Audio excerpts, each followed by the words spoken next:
Good morning, Malacanang Press. Welcome po sa press briefing ni Presidential Spokesperson Ernesto Abella. Good morning, sir. Good morning. Morning, Malacanang Press Corps.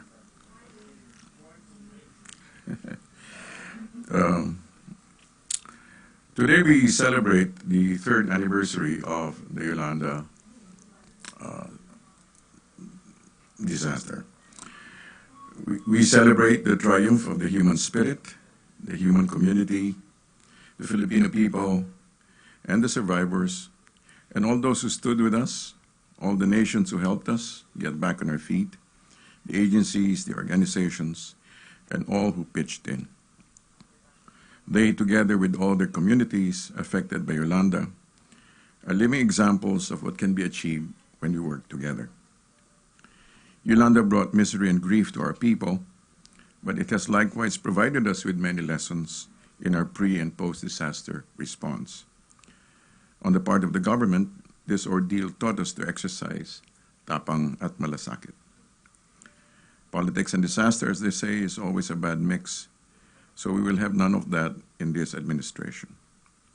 The concerned department is now formulating new guidelines for the distribution of the employment shelter assistance to facilitate the speedy delivery of aid. Let us continue to stand and work together and carry on to show genuine care and compassionate service for our countrymen. To other matters.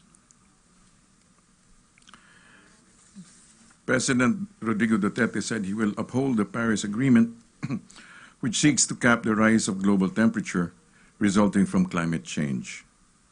During a speech in Malacanang, President Duterte said it took him and his cabinet some time to discuss the agreement, which was agreed upon by the previous administration.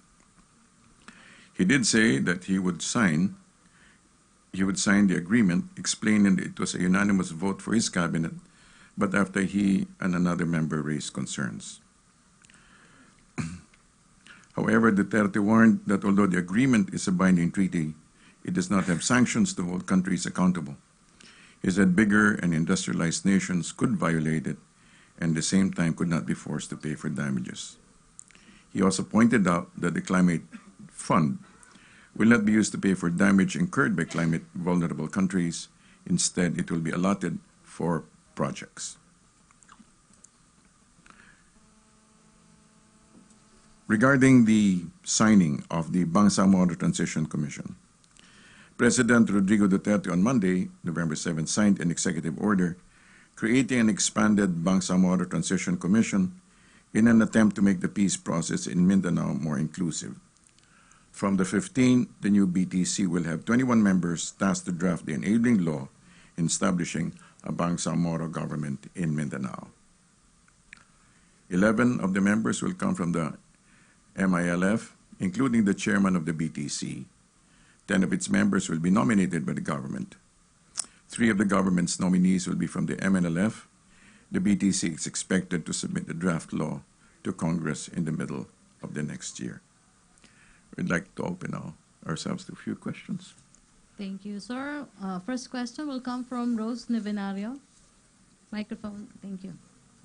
Ay, sir. Morning. Good morning po. Yung nakaraang press briefing po rito ni DSWD Secretary Judy Taguiwalo, ang sabi po niya ay naisumiti na niya kay Pangulong Duterte yung kanilang investigation report hinggil po dun sa Yolanda funds na allegedly daw po ay 200,000 families po ang hindi nabigyan ng emergency shelter assistance ng Aquino administration. Ano po yung update natin dito?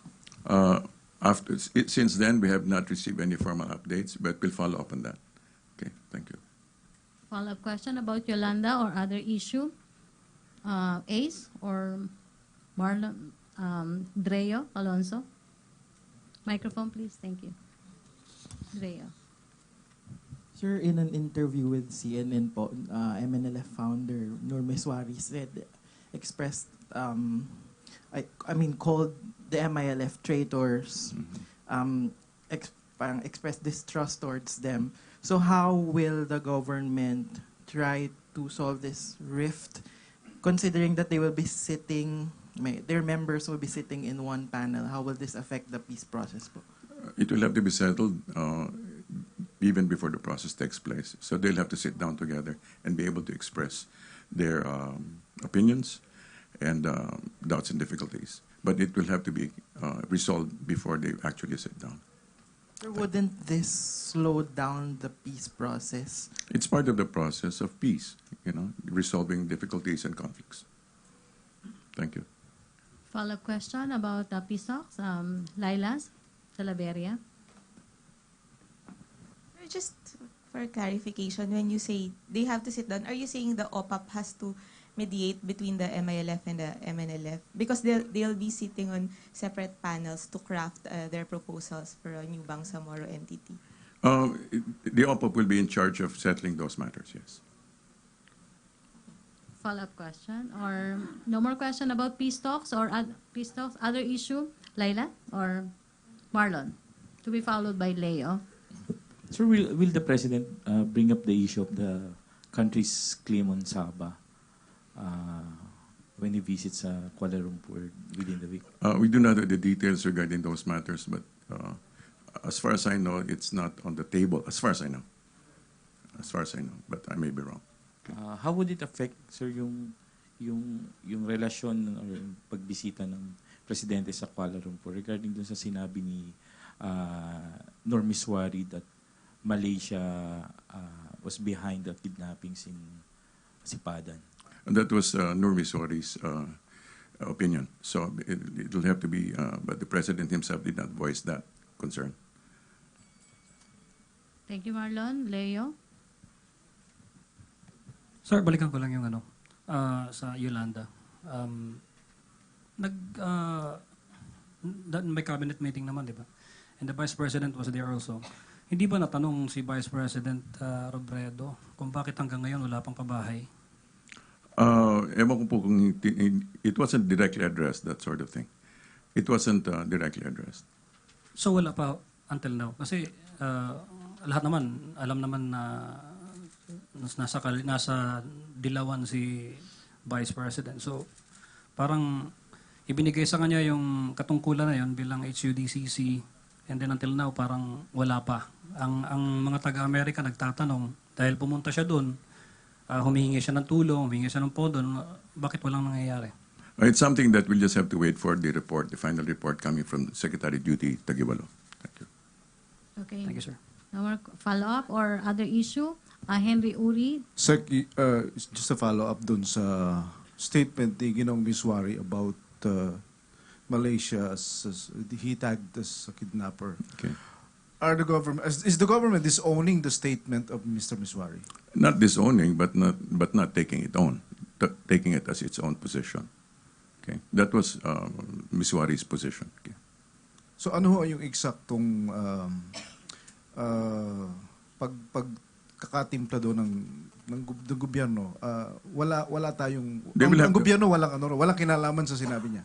Walang kinalambig. That was the position of Miswari. Another, if it's talked about in the sidelines, then it will be talked about. But it's not the government's position. It's his own. It's Miswari's position. Okay. Ted Tuvera?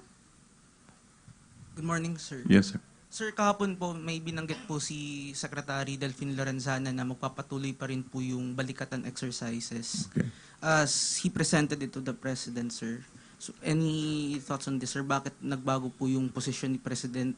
Kasi sinasabi niya last na daw po yung joint military exercise, yung FIBLEX po, sir. This particular exercise is going to be the last, right? Yung FIBLEX po, sinabi niya yung last October, yun na raw po yung last. Pero sabi ni Secretary Lorenzana kahapon, magpapatuloy pa rin daw po yung balikatan, sir. It's a statement we'll have to clarify with the Secretary. We'll get back to you on that. Okay, thank you. Follow-up question about Balikatan? Yolanda? Other issue? Marlon?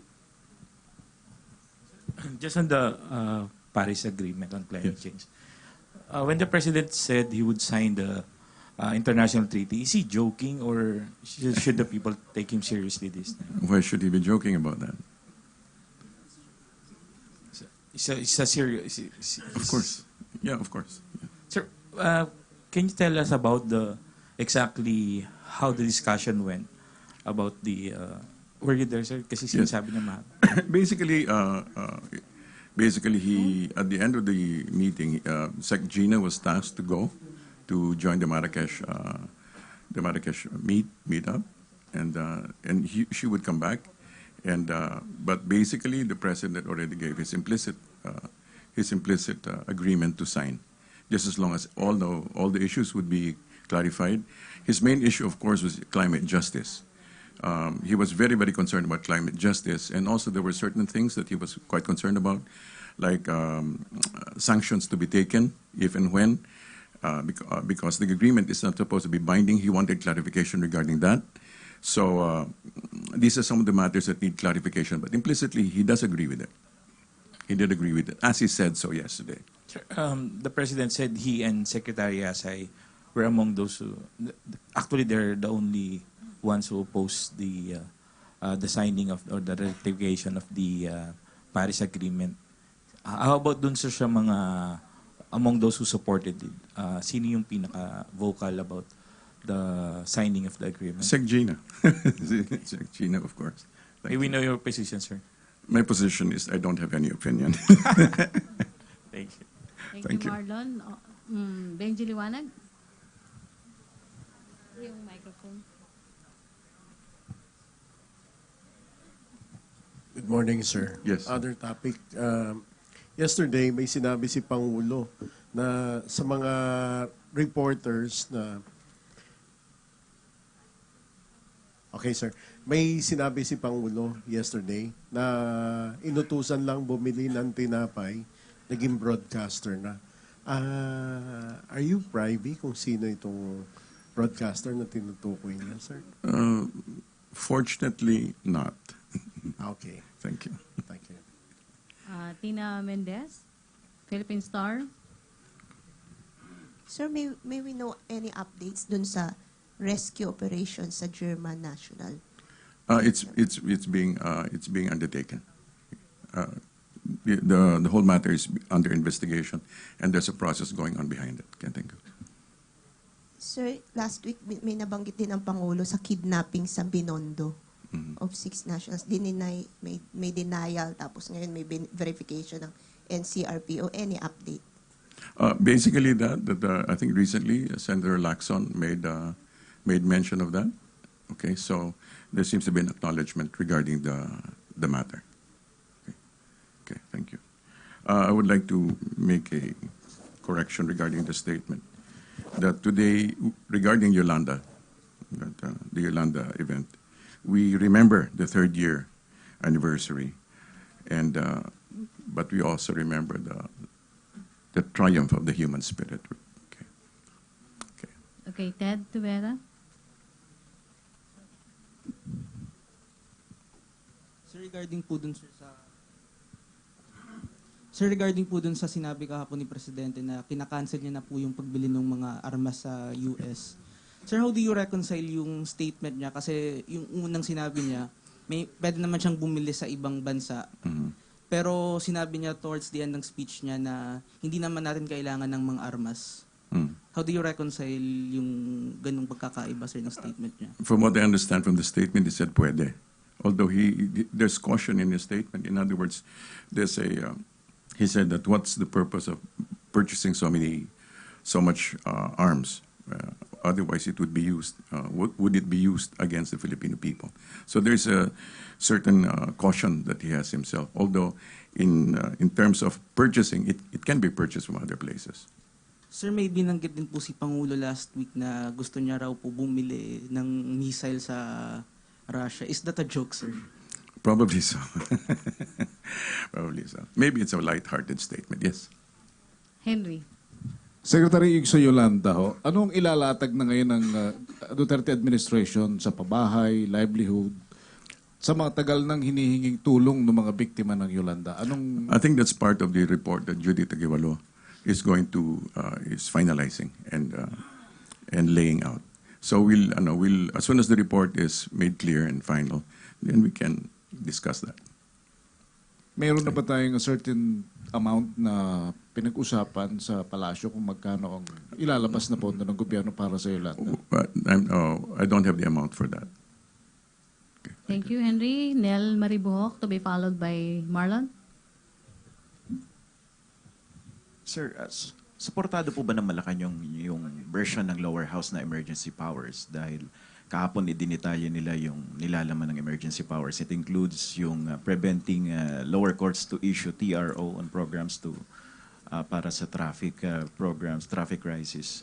Then yung rationalization of PUBs. Supportive po ba tayo dun sa It will have to go through Secto Gades opinion, and so we'll just have to wait until they come up with the final statement. But are we on target? Kasi by December yata ang kanilang target to pass the emergency powers nung... Well, yeah, I suppose we're still on target, considering that we're still November. December is coming up.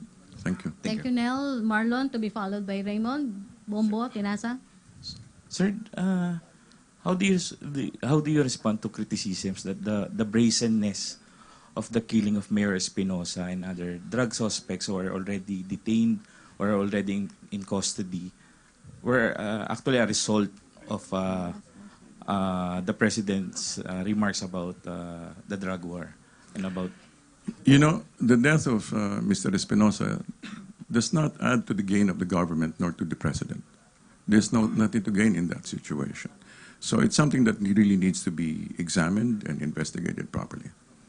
Do you think, sir, the policemen were behind those killings, not only of the death of Mayor Espinosa, but of others na nahuli na, but they were killed while in custody? Do you think that's directly a result of yung mga strong statements ni Presidente in public? I think the best... Papatayin niya yung drug pusher. I think the better thing is to really refer to this as part of the... this is aside from this is already opinion, but what does the president have to gain from... what is to gain from having those people allowed to be killed while in custody? So the better part of the understanding of these matters would be to consider that these are part of internecine killings, drug-related deaths, drug trade-related deaths. So it's not a question of being incited by. Being incited by the words of the president. I think these are actually actions taken by certain parties who are interested in the elimination of those parties who are being decimated. But ilan na, sir, there are several cases already of yung persons are already in custody, they're already arrested, and yet they're still what Senator Lacson said, they're summarily executed. I think that's an unfortunate way of describing the situation, because that would assume that those people are being killed because of state sanction. So it really is not. It's not the best part of. It's not the best way to describe the situation. Thank you. Raymond Tinasa. Microphone, Ace, please. Ace, thank you. Last two questions. Last question, please. Hi, sir. Good noon. Yes. Good morning. Sir, na-clarify na ba sa PNP or NBI? Na-clarify na ba sa PNP or even sa NBI yung nireport ni President previously na 6 cases of kidnapping in Binondo over the past 3 weeks? Kasi parang it appears na parang yung NCRPO are parang blinded or they know where to find these cases daw. I think based on the Senator Lacson's report yesterday, statement yesterday, I think it's already, there is an acknowledgement that the situation, it really exists. Sir, doon sa cancellation of the purchase order of the 26,000 assault rifle from US, categorical, what was the real reason? Is it because of the alleged parang pagharang ni Senator Cardin, or it's the necessity of not buying, or not that, or it's because of not actually necessary to buy new weapons for the PNP? Well, based on the statement of the president, he said he could look elsewhere. So, in other words, an alternative is being provided. Although it's not necessary that he may actually purchase the whole 26,000, because he said, what's the cost? What's the reason for actually loading up on artillery? Yeah. So it's actually Okay, thank you. So it was actually canceled because it is US. That's your statement. That's not my statement. Okay, sir. Thank Dali you. muna natin sila sa event sa Shangri-La with Secretary Rodolfo Salalima.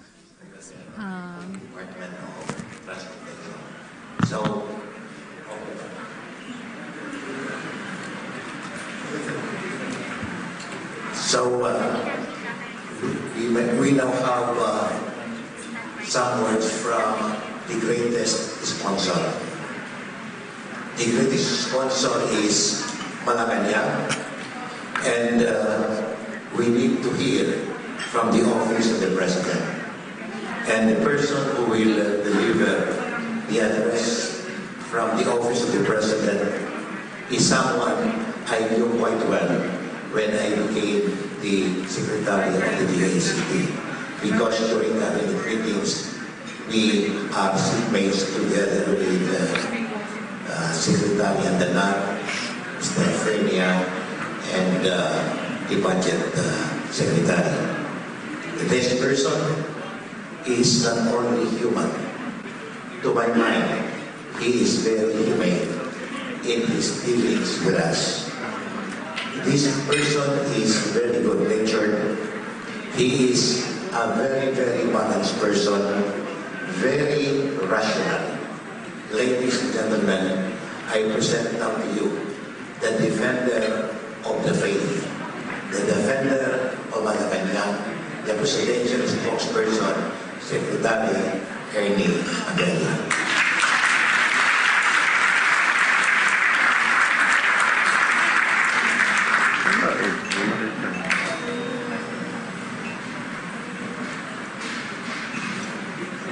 Secretary Rodolfo Salalima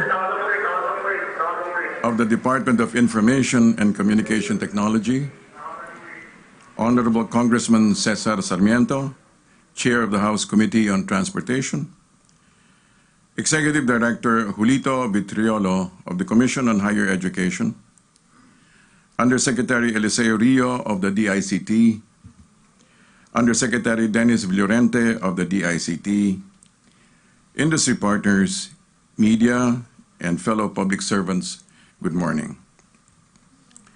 In his first State of the Nation address, President Rodrigo Duterte addressed the national traffic situation and called it a crisis, saying, "Congestion impedes the mobility of people, goods, and services, and threatens the livability of our cities." He also urged government agencies to make use of the computers, which is his graphic way of saying that government needs to leapfrog into the information age and make full use of information technology to deliver more efficient public service. Metro Manila's massive traffic gridlock costs the economy, according to studies, 2.4 billion pesos a day in business losses, opportunity costs, high personal expenses, and lost income owing to the loss of time and decreased productivity.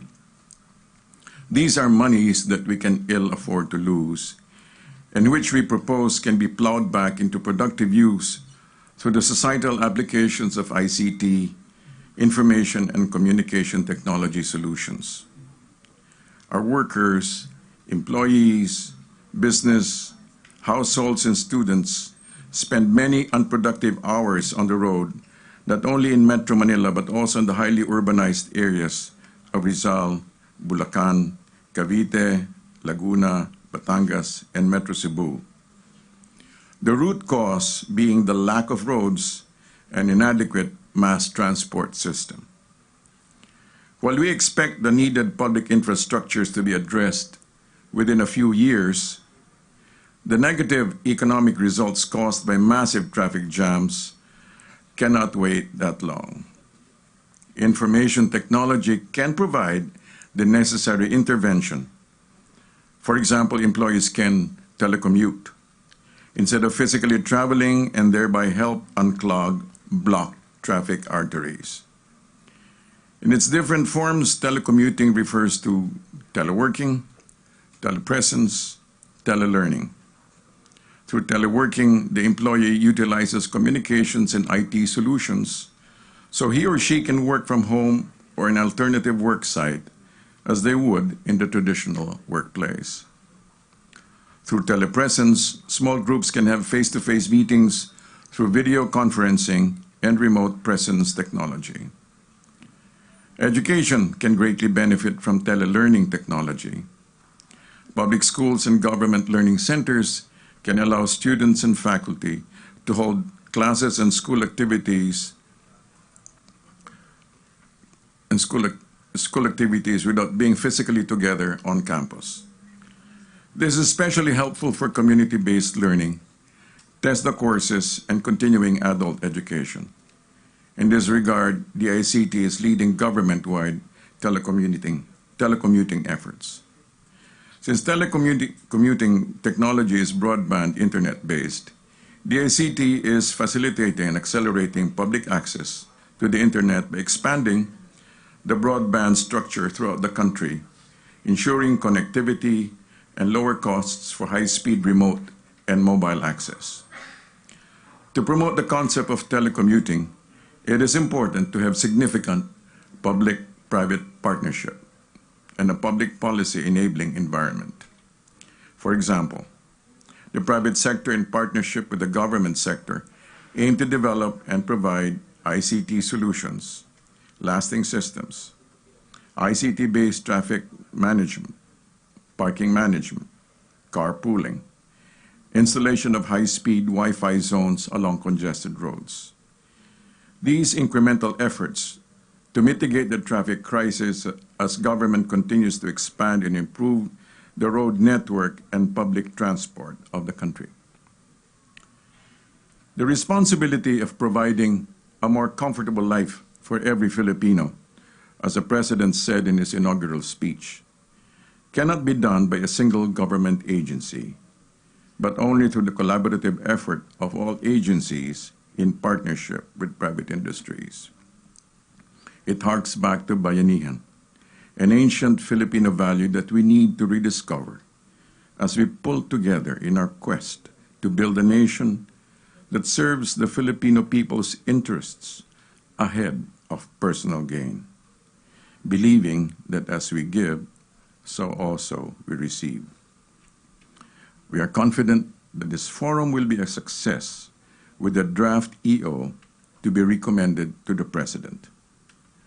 We thank the organizing committee, the DICT agencies, the individuals and partners in the industry who have collaborated to make this event possible. Thank you for lightening the load. Mabuhay tayong lahat.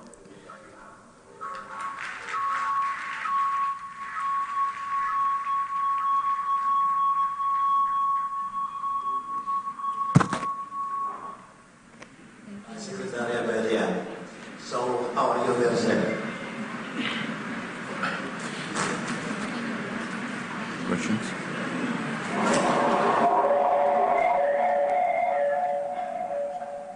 You have any question, Malacanang Press Corps? Secretary Salalima, you have question, Marlon? There's a question over there. About Vance Fernandez, Secretary Salalima, Malacanang Press Corps, Vance Fernandez. Hello, sir. Yes, good morning, sir. This is with regards to the BPO industry.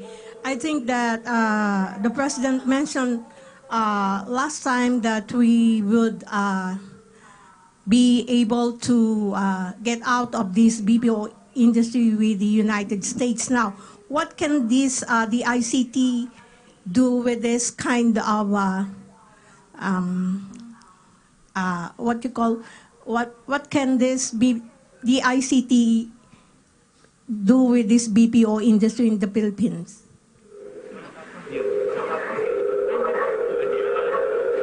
Secretary Salalima.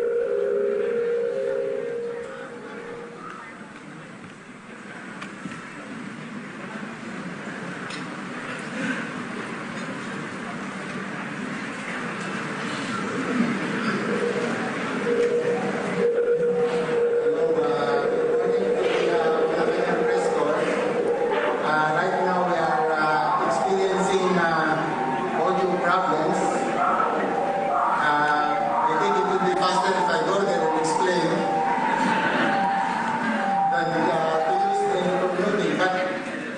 precisely the problem that we are facing in our country right now. We still have to improve infrastructure so that things like this will be minimized. Actually, what happened here is that Malacanang had a fire drill, 9 o'clock in the morning. They cut off all the electricity in the whole compound of Malacanang. And we were doing very fine before 9 o'clock.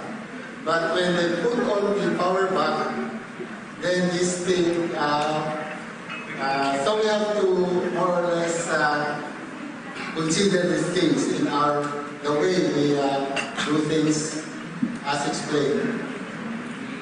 Thank you very much. Maybe sir, we could do this later with a better reception. Okay, thanks. Salamat po, Secretary Rodolfo Salalima, Presidential Spokesperson Abella.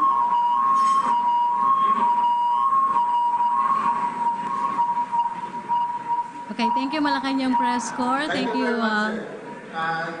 Secretary Abella, thank you very much for gracing our summit. Our pleasure. Thank you very much. Okay, thank you Secretary Salalima. Thank you Malacanang Press Corps. Thank you Presidential Spokesperson Abella. Back to our main studio sa Radyo ng Bayan at PTV 4. Okay,